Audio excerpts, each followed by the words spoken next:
You've got spiritual weapons nobody talks about. I can prove it. You've lived 40, 50, 60 plus years. And somewhere in those decades, God deposited gifts in your spirit that young believers can't access yet. Most of you don't even know you have them. Your pastor won't tell you this.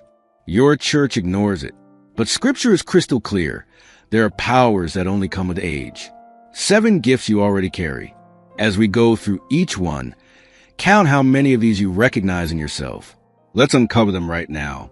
Point 1. Discernment that cuts through lies. You've been lied to enough times to smell deception instantly. That's not cynicism. That's a spiritual gift. Job 12 verse 12 says it plainly. Wisdom is with the aged and understanding in length of days. You've watched people. You've seen patterns. You know when someone's selling false doctrine before they finish their first sentence. Young believers get swept up in charismatic speakers and emotional worship. You test the spirits. Last week, someone at church said something that sounded inspiring. Everyone nodded, but you felt that check in your spirit. Something was off. You were right. That's not luck. That's a gift God gave you through decades of spiritual warfare. Here's what you missed. That discernment isn't just for you. God gave it to you to protect the next generation. Here's what you do. Stop doubting your gut. When you sense deception, speak up.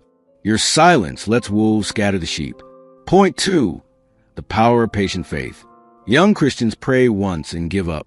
You've learned something they haven't. God's timing isn't microwave speed. Psalm 92 verse 14 destroys the lie that you're past your prime. They still bear fruit in old age. They are ever full of sap and green. You've prayed for years about things that haven't happened yet. Your kids, your marriage, your health, and you're still standing, still believing. That's not weakness. That's the rarest kind of faith on earth. Listen carefully. The enemy wants you to think your long-term prayers mean God isn't listening. That's a lie from hell. Your decades of faithful waiting are building a testimony that will crush doubt in everyone watching you. Think about Abraham. He waited 25 years for Isaac. God didn't give him that promise at 20. He gave it to him when he was old because mature faith births impossible miracles. Here's the truth nobody tells you. Your persistence in prayer is actively dismantling spiritual strongholds that young believers can't even see yet. Action step. Those unanswered prayers, they're not unanswered. They're building. Every day you keep believing, you're warring in the heavenlies. Don't stop now. Point 3. The gift of spiritual memory. You remember when God moved. That's not nostalgia. That's spiritual ammunition. Deuteronomy 32 verse 7 commands it. Remember the days of old. Consider the generations long past. You've seen God heal.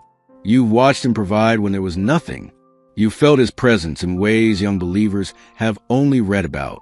And here's what that means. When doubt attacks, you have proof. Your kids are panicking about their finances. You've been through 3 recessions and God fed you every time. Your grandkids are anxious about the future. You survived wars, losses, betrayals, and you're still here. That history isn't just stories. It's weaponized faith. Most Christians fight doubt with theology. You fight it with testimony. You don't need to wonder if God will show up. You know he will because you've watched him do it for decades. Here's what the enemy hates. Your memory of God's faithfulness is a wall of fire around the next generation. When you speak about what God has done, you're not just encouraging people. You're breaking generational curses of unbelief. But most of you stay silent. You think your stories are old news. Wrong. Your memories are prophecies. They prove God is consistent. They show young believers what's possible. Do this now. Write down what God has done in your life. Tell your family. Record it.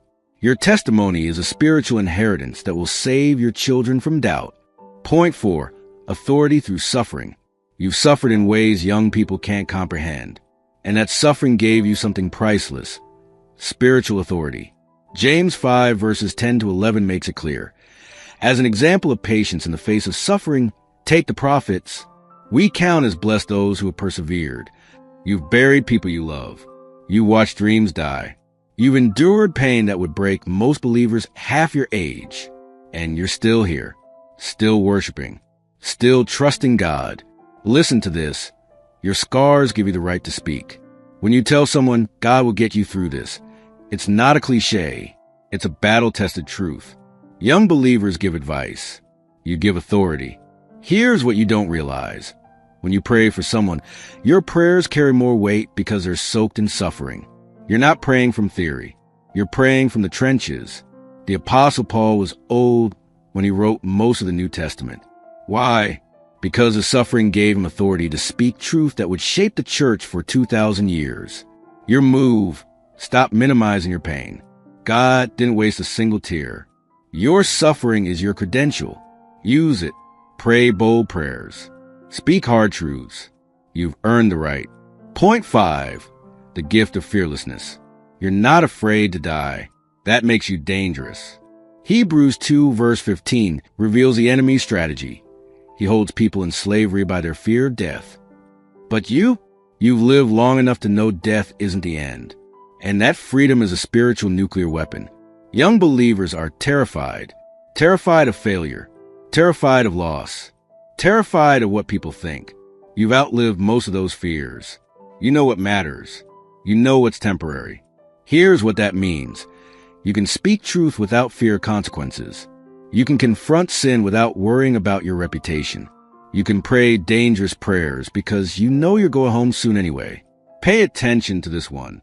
The early church was led by old men and women who weren't afraid to die. That's why they turned the world upside down. They had nothing to lose. You have nothing to lose. Most of you are wasting this gift. You're playing it safe. You're worried about offending people. You're holding back truth because you don't want conflict. Stop. God didn't bring you this far to watch you die quietly. Here's the truth. You are the freest person in your church. Use that freedom. Say what needs to be said. Pray what needs to be prayed. You have maybe 10, 20 years left. Make them count. Be bold. Point 6. Intercession that shakes heaven. You have time to pray. And that time is decimating the enemy's plans. 1 Timothy 5 verse 5 describes you perfectly. The widow who is really in need and left all alone puts her hope in God and continues night and day to pray. Young believers are busy. Jobs, kids, debt, distractions. You have hours. And when you spend those hours in prayer, you're moving mountains nobody else sees. Here's the truth your church won't tell you. Intercessors are the most powerful people in the kingdom. Not pastors, not worship leaders. People who pray, and most of them are old. You're praying for your family while they're at work. You're praying for your nation while young people are scrolling. You're standing in the gap, and you don't even realize you're holding back judgment. Anna the prophetess was 84 years old. She prayed and fasted in the temple for decades, and she was chosen to witness the Messiah. Why? Because she prayed when nobody was watching. Most of you think you're not doing much because you can't serve in the nursery or lead a small group anymore. Wrong. Your prayers are doing more than all of that combined. Action step, set a prayer alarm. Every day at the same time, pray for your family by name. Pray for your church. Pray for the lost. You are the shield. Act like it. Point 7, the gift of legacy. You're not fading. You're planting. Psalm 78 verse 4 gives you your mission. We will tell the next generation the praiseworthy deeds of the Lord, his power, and the wonders he has done. Young believers are building careers. You're building legacies. Everything you do now echoes into eternity. Every prayer, every word of wisdom, every truth you speak. You're shaping the faith of people who haven't been born yet. Here's what you don't see. Your grandkids are watching. When they see you worship God in pain, in loss, in loneliness, they'll learn what real faith looks like. You're not just surviving. You're teaching the next generation how to finish strong. Moses was 80 when God called him. Caleb was 85 when he said, "Give me this mountain." Abraham was 100 when Isaac was born. God's greatest assignments come to those who've lived long enough to be trusted with them. Most of you think your best days are behind you.